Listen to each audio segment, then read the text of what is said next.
Olá, estamos começando mais um programa Oficinas de Gestão, Oportunidade de Desenvolvimento, executado pelo Departamento de Ciências da Administração do Centro Socioeconômico da Universidade Federal de Santa Catarina. Uma oportunidade para vocês, estudantes de graduação e de pós-graduação em administração, para ampliarem os seus conhecimentos, utilizando as informações desses programas como atividade complementar aos seus cursos de formação.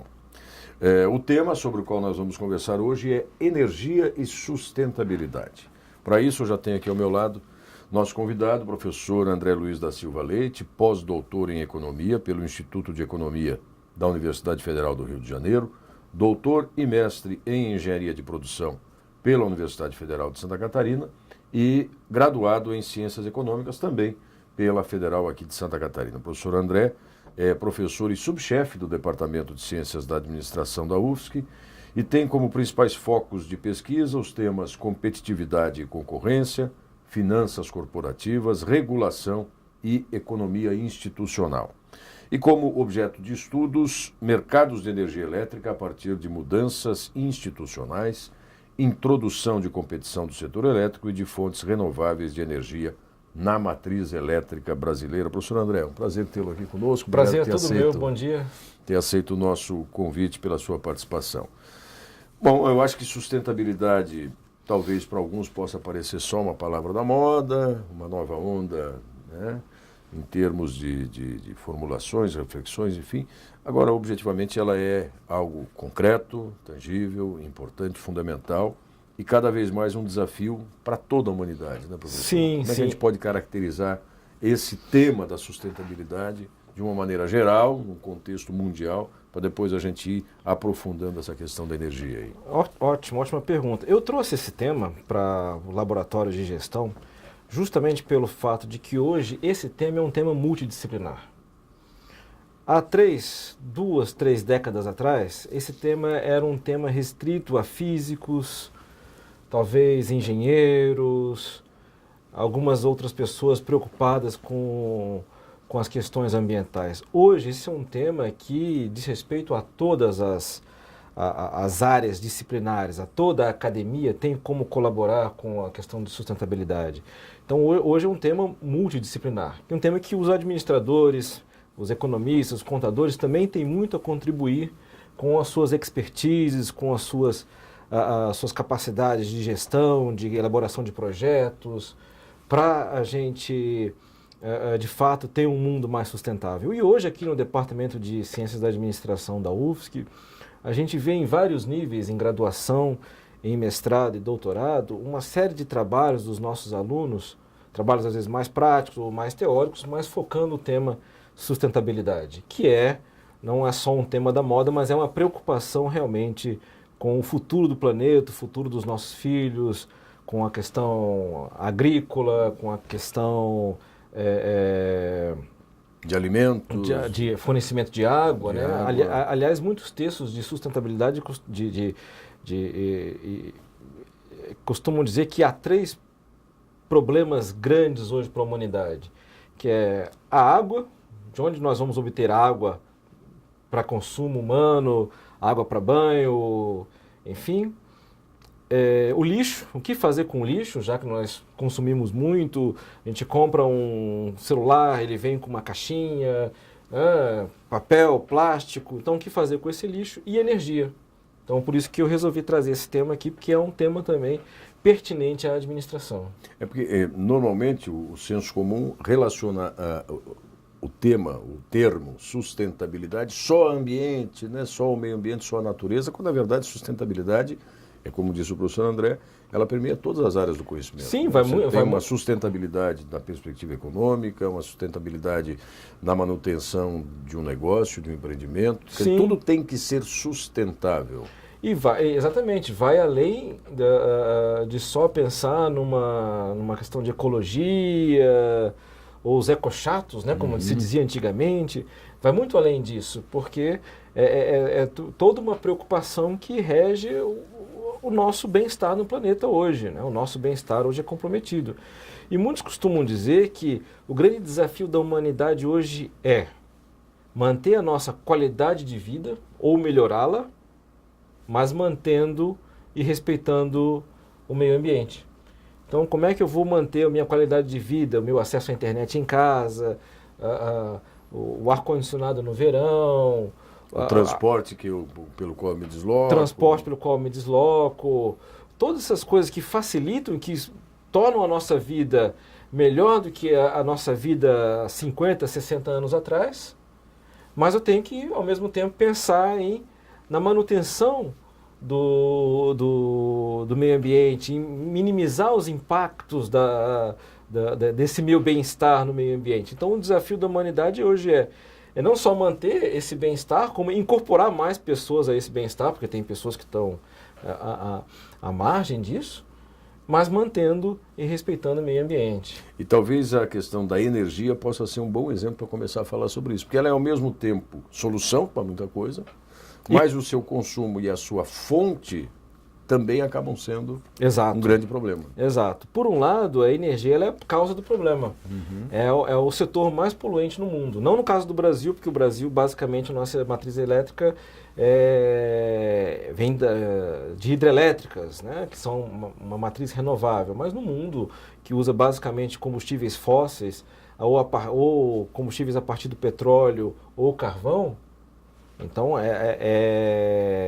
o setor elétrico é um dos responsáveis pelo aquecimento global. Isso já tem vários textos provando, né? Então o setor elétrico tem uma causa bastante importante ali no aquecimento global. E ao mesmo tempo pode ser a solução. Por quê? Porque hoje já há um grande volume de investimentos, um grande volume de esforços governamentais, empresariais, públicos e privados, em torno das fontes renováveis de energia. Quer dizer, o grande passo que a humanidade tem que dar, de fato, cada vez mais vai ser sempre dependente de fontes de energia, isso é inevitável, cada vez mais a gente gera novos meios de produção para gerar novos espaços de convivência, enfim, mas que cada vez mais nos aproximemos das fontes renováveis. Né? Sim, exatamente. Porque, como o nome está dizendo, né, as fontes renováveis, ou seja, a água, é o vento, o sol, e principalmente hoje uma fonte que tem caracterizado muito no Brasil com bastante sucesso, que é a biomassa, que é você utilizando os dejetos, por exemplo, dejetos da cana-de-açúcar. Antes aquele bagaço da cana, depois de se extrair o açúcar ou o álcool para o combustível, esse bagaço era jogado fora e às vezes queimado, que dava até incêndios, queimadas em certas partes do país. E hoje esse bagaço ele é utilizado para geração de energia. No oeste catarinense, por exemplo, tem iniciativas hoje de se utilizar os dejetos suínos para geração de energia. Então, o oeste catarinense, que é hoje o segundo maior produtor de carnes suínas do país, quando se extraía todas as carnes depois ali do porco, tudo aquilo que podia ser aproveitado do porco, ele era jogado no rio, poluindo ali os rios da região. E hoje já há geradores de energia a partir do dejeto suíno, permitindo que, às vezes, pequenas propriedades ou pequenos grupos de propriedades possam se beneficiar daquela energia, não mais necessitando de comprá-la no mercado, ou necessitando de comprar uma parte muito pequena no mercado, o que reduz o custo para os agricultores, o que reduz o custo para aqueles fazendeiros, aqueles proprietários de terras rurais que trabalham com suínos e que têm, a partir disso, uma redução do seu custo de energia também bastante significativa. E reduz o impacto ao ambiente também. E reduz o impacto ao ambiente e, financeiramente, esse produtor agrícola, esse produtor rural, ele pode eventualmente vender essa energia no mercado. Ou seja, de um comprador, ele pode se tornar um vendedor. De algo que antes era um custo, pode se tornar uma renda extra para aquela família, para aquele grupo de famílias que trabalham naquela região. Então isso já tem se configurado uma realidade em certas zonas rurais do Brasil, aqui do sul até o nordeste do país. Isso já tem se configurado uma realidade positiva. Agora, professor André, quando a gente fala em fontes renováveis ou em novas modalidades, aí o senhor mencionou, por exemplo, biomassa, energia solar, energia eólica, mesmo a energia hidrelétrica, né, que ainda a gente sempre acompanha várias reservas, há uso em grande escala, mas talvez as pequenas centrais hidrelétricas possam impactar menos o ambiente ou as comunidades do entorno, mas é preciso que haja um movimento no sentido de inserir isso na cultura do país. Né? A nossa matriz energética hoje, ela está pronta para receber essas energias renováveis, essas novas possibilidades, ou há que se construir ainda um percurso aí? Eu diria que está sendo construído esse percurso. Essa sua pergunta ela é muito pertinente, porque nós estamos nesse caminho. Ainda há muitos desafios a serem feitos. Primeiro, no caso das hidrelétricas, hoje nós construímos basicamente hidrelétricas sem reservatórios. Embora a gente veja essas grandes obras nos jornais, como a hidrelétrica de Belo Monte, de Jirau e Santo Antônio no Rio Madeira, todas elas são com um reservatório mínimo, mas elas têm um impacto grande. Basta ver que a gente volta e meia lê nos jornais ou nos jornais televisivos o impacto que ela tem naquela região, ainda mais pela região amazônica ser uma região mais sensível, né, e de difícil alcance, de difícil penetração da atividade humana pelas características da própria região. Mas é uma fonte renovável de energia. No caso de outras fontes renováveis, elas também todas elas vão ter problemas. Por exemplo, a energia solar, ela gera um aquecimento brutal em torno dela. Então, às vezes, parques solares, as pessoas não conseguem ficar perto porque o aquecimento próximo a elas é muito grande. O que irradia, né, do calor. Exatamente, irradia o calor e às vezes tem consequências na natureza também. Pássaros que passavam por aquela região não passam mais. A energia eólica também tem consequências na migração de pássaros e no barulho para as comunidades. Imagina uma hélice daquela perto de você o tempo inteiro, 24 horas por dia. Em compensação, você pode mitigar isso, né? Por exemplo, a energia eólica no Brasil, hoje ela está em zonas rurais muito afastadas dos grandes centros. Mas o problema hoje, aí a sua pergunta é pertinente por isso. Às vezes nós já temos, por exemplo, no Nordeste, parques eólicos construídos, prontos para operar, mas não tem linha de transmissão. Ou seja, não tem como escoar o produto. Ela está lá gerando uma energia que está sendo desperdiçada. Que está lá parada, sendo desperdiçada. Um equipamento bom, novo, moderno, porém parado. E equipamentos parados a gente sabe que é prejuízo. É prejuízo para quem construiu, é prejuízo para o Estado que investiu, ou mesmo que tenha sido privado. Ou para o investidor privado também. Né? Então, esse é o nosso problema. É mais um problema institucional, de um arcabouço legal que é necessário ser feito, do que um problema físico, um problema de engenharia de pensarmos naquela solução. A solução existe. E hoje nós sabemos que o desafio é esse, é de chegar a essas zonas rurais e captar aquela energia e trazê-la para os grandes centros, para as comunidades menores também, e distribuir essa energia para todo o país. Agora, essa questão também dessas possibilidades de várias fontes também, tem uma questão de escala ainda, né, professor? Talvez algumas tecnologias dessas ainda estejam muito caras, porque para difundi-las mais é preciso mais investimento anterior para o retorno vir mais tarde. Então, acho que ainda está um pouco longe do ideal, né? Exatamente, elas ainda são mais caras.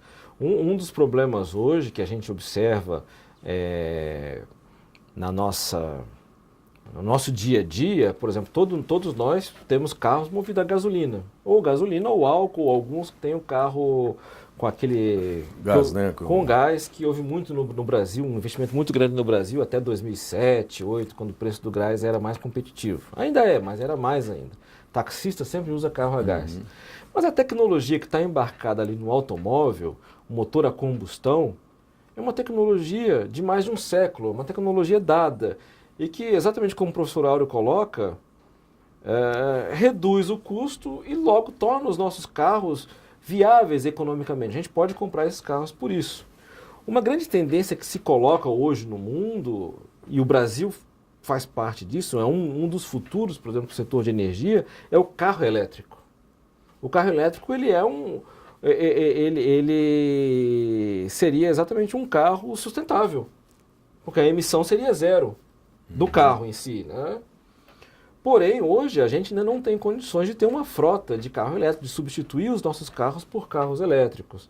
Por quê? Primeiro, porque a gente teria que ter muito mais geradores de energia do que nós temos. Isso vale para qualquer país, né? Embora nos Estados Unidos já tenha alguns carros elétricos. O carro elétrico precisa melhorar também. O carro elétrico ele tem uma velocidade limitada, o peso dele são carros pequenos. A autonomia que ele tem. A autonomia dele é pequena, é um carro com autonomia de 200 quilômetros. São carros pequenos, não dá para ter um carro grande para toda a família elétrico. Então, exatamente, o custo dele ainda é muito alto. Mas talvez em 10, 15 anos nós já vejamos carros elétricos nas ruas com o mesmo desempenho do nosso carro a combustão. O nosso motor já antigo a combustão, mas podemos ter carros grandes, carros para a família inteira, carros que possam fazer uma viagem de 500, 600 quilômetros, que é o que é possível fazer com um carro a combustão atualmente. Então esse é um dos desafios, ou seja, como a gente troca essa frota de automóveis, como a gente faz essa mudança nessa frota de automóveis, né? Então, isso que o professor Áureo coloca da escala, ela está também naquilo que nós vamos utilizar lá na frente, ou seja, o carro, o próprio avião também. Já tem hoje alguns aviões comerciais voando com biocombustível, inclusive aqui no Brasil, voando com biocombustível e é sucesso. Só que é claro, a gente precisa aumentar a produção de biocombustível e reduzir a de petróleo. Então há também um jogo econômico, político, de interesses em relação à questão do petróleo.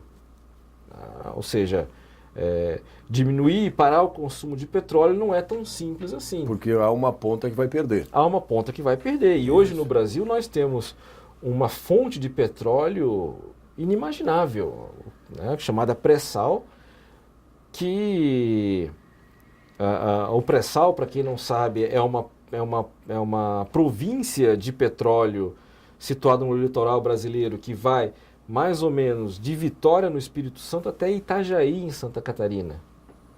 E que é muito petróleo. É um petróleo de uma dimensão que nós ainda não conseguimos calcular na sua totalidade. Só que o pré-sal, ele tem esse nome pré-sal, deixa bem claro para os estudantes, para todo mundo, né? Ele tem esse nome pré-sal por quê? Porque a gente tem no oceano uma camada de água, uma camada de pós-sal, a camada de sal, uma camada de pré-sal e embaixo disso está o petróleo e o gás natural. Ou seja, extrair esse petróleo dali exige uma expertise tecnológica que demanda muito dinheiro para ser desenvolvida. Que aqui no Brasil nós temos uma empresa, a Petrobras, que desenvolveu e tem essa expertise tecnológica. Mas é muito caro. Né? É muito caro. Porque, para se ter ideia, uma perfuração no pré-sal tem um custo de 150 milhões de dólares. Um acesso à camada lá. 150 milhões de dólares. Então é um valor muito alto, né? Se a gente pensar sob o ponto de vista econômico-financeiro, da viabilidade, isso só é viável quando o petróleo tem um preço elevado. O petróleo hoje está a 40 dólares. Não é viável. Mas a gente tem ali um estoque de petróleo gigantesco. Reserva. E uma outra questão também que eu acho que é absolutamente relevante quando se trata de discussão de matriz energética ou de ações em busca das energias renováveis, tem a ver com essa questão que o professor André menciona, que é a necessidade de gigantescos investimentos, porque tudo isso é numa dimensão global, e com um prazo de maturidade, de implementação, que também não é o hoje, nem o curto, nem o médio. Ele é sempre no longo prazo. Né? Ele é um projeto estratégico para uma nação. Isso, o professor coloca muito bem. É um projeto estratégico e é um projeto também de soberania de nação. Contanto que a gente observa hoje nos investimentos em energias renováveis, muitos não vão lembrar, mas isso estava no discurso do presidente Obama no dia que foi eleito presidente pela primeira vez, lá em 2008, e no dia que tomou posse, em 2009. Tanto que sempre teve como secretários de energia pessoas ligadas às fontes renováveis. Inclusive, o primeiro secretário de energia dele foi logo depois laureado com o Prêmio Nobel em Física. Justamente por quê? Porque era essa uma dos planos de governo do presidente Obama, que conseguiu implantar com bastante sucesso nos Estados Unidos. Então se tornou não só uma questão... Por isso que eu coloquei no começo que não é um problema multidisciplinar, não é um problema unidisciplinar mais, é um problema multidisciplinar. Porque envolve dos físicos aos políticos, envolve os engenheiros, envolve administradores, envolve os contadores, envolve os advogados com as questões legais, jurídicas, que estão por trás de tudo isso. Então há um esforço que a gente observa nas nações em prol de um maior investimento em fontes renováveis, porque se sabe que a dependência de combustíveis fósseis ela leva não só ao aquecimento global, ela leva não só à questão de poluição, mas ela leva também à dependência, muitas vezes, de outros países. Por exemplo, no caso dos americanos, a dependência de combustíveis fósseis leva eles a uma dependência de países do Oriente Médio. No caso alemão, ficou muito claro que os investimentos recentes que a Alemanha fez, inclusive a Alemanha, já na gestão da chanceler Merkel, a Alemanha exterminou, né, as suas usinas nucleares. No caso alemão ficou muito claro os investimentos em fontes renováveis, especialmente eólica, porque há uma dependência do gás que vem da Rússia. Então, o gás vem da Rússia e passa pela Ucrânia. Então, é um problema geopolítico tremendamente elevado. Regiões de conflitos recorrentes também. Regiões de conflitos recorrentes. Recentemente, nós vimos na Ucrânia derrubar um avião da Malaysia Airlines na Ucrânia e ninguém foi lá se meter com os rebeldes ucranianos. Os Estados Unidos não foram e os russos também não foram. Então, quem depende desse gás natural que vem da Rússia e passa pela Ucrânia, sabe que fica dependendo de um custo determinado e elevado, ou seja, e elevado por questões, né, um custo elevado por questões políticas, por questões bélicas, por questões de outras naturezas. Então, o movimento europeu em prol de mais fontes renováveis de energia, e aí os alemães investiram mais em eólica, portugueses e espanhóis, hoje as maiores empresas de energia eólica do mundo hoje são portuguesas e espanholas. O maior parque eólico nos Estados Unidos é da Iberdrola, que é uma empresa espanhola, porque sabem que depender do gás russo é um problema muito sério. Não é só um problema econômico, é um problema geopolítico bastante grande. Recentemente a gente pode citar, por exemplo, aqui na vizinhança na América Latina, o caso da Venezuela, que é uma única matriz, a matriz do petróleo, que sustenta toda a economia. Eu estou exagerando, mas sustenta boa parte da economia. E quando você tem uma crise que afeta aquela fonte, irradia para todo o país. Quer dizer, você tem dificuldades de receitas, de investimentos dentro da nação. Exatamente. Como produtor que ele depende da oscilação do preço. Sim. Essa questão foi boa de ser tocada, porque no auge do chavismo, o petróleo custava $150 o barril. Então os cofres estavam cheios. Os cofres estavam cheios. Então era fácil para o chavismo. Para o Chávez, na época, o Hugo Chávez, ele fazia o que fez, ou seja, distribuir esses royalties do petróleo para a população. O grande problema foi nunca ter reservado parte desses royalties do petróleo para modificar a economia venezuelana. Vamos produzir outras coisas além de petróleo. Ou vamos usar o petróleo para construir outras coisas, né? Outras expertises, né? que podem sustentar um país no longuíssimo prazo. Hoje o petróleo custa em torno de $45 o barril. Quer dizer, então, os cofres vão esvaziando. Vão esvaziando. Um país que depende essencialmente de petróleo, ele tem hoje esses problemas que nós vemos aí na televisão. Recentemente fui num congresso internacional e havia um venezuelano, que é um estudante de doutorado nos Estados Unidos, e eu perguntei para ele assim, mas é verdade que sobre a Venezuela, o que nós assistimos na televisão? Ele falou assim, o que vocês assistem não só é verdade, mas a realidade é muito pior. Porque um país que criou uma dependência extrema de uma única fonte de energia. Uma principal, desculpe, não é uma única, mas é uma principal fonte de energia. Mas é verdade, E que repercute diretamente em qualquer política social ou qualquer política econômica interna, está na dependência da oscilação do preço. E não só a fonte de energia, como também um produto de exportação. Exatamente. Né? O que mais se exporta na Venezuela além de petróleo? Muito pouco. Agora, professor, nós já falamos aqui então de política internacional, falamos de economia de uma maneira geral, de soberania. Quer dizer, vejam como a questão da sustentabilidade, que foi lá o início da nossa conversa, da busca por energias renováveis, sustentáveis, de fato permeiam tudo isso. E na área da administração, da gestão, ainda mais, porque seja no Estado, seja no setor privado, seja no terceiro setor, quer dizer, que se movimenta também em torno disso, o papel do gestor é de fato adivinhar ou antecipar, adivinhar não, né, mas antecipar modelos que poderão sustentar o que temos hoje, mas o que temos no futuro. Exatamente. E aí a minha questão dirigida especificamente para esses jovens, para essas jovens que estão nos assistindo, que nos acompanham aqui. O papel fundamental do gestor nesse ambiente todo com relação à sustentabilidade, à matriz energética e energia renovável. É um papel essencial, crucial. Primeiro porque há várias possibilidades para essa resposta. Uma primeira possibilidade é a seguinte: hoje no Brasil a gente observa um movimento de grandes empresas, não só no Brasil, mas no mundo, mas especificamente no caso brasileiro, grandes empresas que dependem de muita energia elétrica, fazendo investimentos em usinas próprias, ou seja, elas produzem a própria energia para não depender do custo de mercado. Então, claro que aí já entra um papel do administrador em saber fazer essa relação do investimento com o custo de mercado e o planejamento de longo prazo daquele custo de mercado, daquele custo da energia no mercado e a viabilidade ou não desse projeto próprio da empresa. Então, aí já entra uma expertise do administrador, projetos.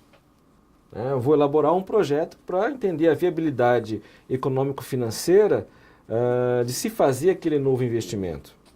Uma outra expertise do administrador que também vai entrar junto, que entra nessa questão, dentro desses projetos, também refere-se aos recursos humanos. Por exemplo, a gestão de pessoas, ela tem um papel primordial porque você vai elaborar projetos em empresas para capacitar essas pessoas para essas atividades relacionadas à sustentabilidade, relacionadas às energias renováveis. Então, o primeiro movimento que eu queria dizer era das empresas que estão investindo em produção própria, para não dependerem do mercado. E tem muitas, tem cerâmicas aqui no estado de Santa Catarina. Quem já visitou uma fábrica cerâmica sabe que quando a gente liga aquele forno, onde é feito porcelanato, onde é feito o piso cerâmico, a gente não desliga. Então, é um problema para o engenheiro eu tenho que produzir o máximo possível. E o problema para o administrador eu tenho que maximizar o uso daquele forno porque eu não posso desligar. Então tem um problema, né, de gerenciamento desse processo. De gestão ali exatamente, de gestão ali muito significativo. E há um outro problema, há uma outra questão também de empresas que estão vindo para o Brasil para fornecer equipamentos de energia renovável ou montar os parques. E o administrador tem um papel primordial ali, que é justamente nessa relação projetos, nessa relação de estudos de mercado, o quanto é interessante ou não fazer aquele novo investimento. Porque a gente está aqui falando sobre sustentabilidade, um assunto importante, um assunto, como o professor Áureo coloca no começo, que não é mais da moda, é um assunto da realidade, mas a gente tem que levar em conta que, na verdade, tudo é necessário ser feito um investimento. E ninguém vai investir em algo que não tenha retorno, ou cujo retorno seja um retorno de longo prazo. Ninguém vai investir em algo cujo retorno ele é indefinido. E é esse o papel do administrador, é mostrar a viabilidade econômica financeira desses projetos, é operar junto a questões como a gestão de pessoas. Conheço muitos administradores atuando nessa área, justamente mostrando os estudos de mercado, os estudos sérios de mercado, mostrando a viabilidade, a possibilidade financeira e a viabilidade financeira desses investimentos. Então, o administrador tem um papel hoje essencial também nesses negócios que estão surgindo a partir dos negócios sustentáveis. E se a gente passa por uma análise na perspectiva do setor público, mais ainda, o papel do gestor, seja num pequeno município, atuando lá como um secretário, ou enfim, como um servidor daquele município, ele tem que começar a disseminar essa cultura da sustentabilidade para que isso se transforme na cultura, né, dessa nova sociedade ou da sociedade contemporânea desse novo milênio aí. Exato, o administrador público também tem um papel significativo, porque muitas vezes essas iniciativas nascem a partir da demanda pública, da demanda do governo. A gente não pode esquecer, embora a gente esteja hoje num momento onde os governos são questionados sobre a sua eficácia, sobre a sua eficiência, mas nós não podemos esquecer que o governo é o carro-chefe numa economia. Então, mesmo num pequeno município, os administradores públicos eles têm condições. Por exemplo, eu já visitei um pequeno município no estado do Rio de Janeiro, onde toda a energia, toda a iluminação pública era feita a partir do lixo. Ou seja, estocava-se o lixo, né, que é aquele lixo que antes seria deixado a céu aberto, aquele lixo era estocado numa determinada, no subterrâneo, com uma camada de polipropileno revestindo aquele buraco subterrâneo, e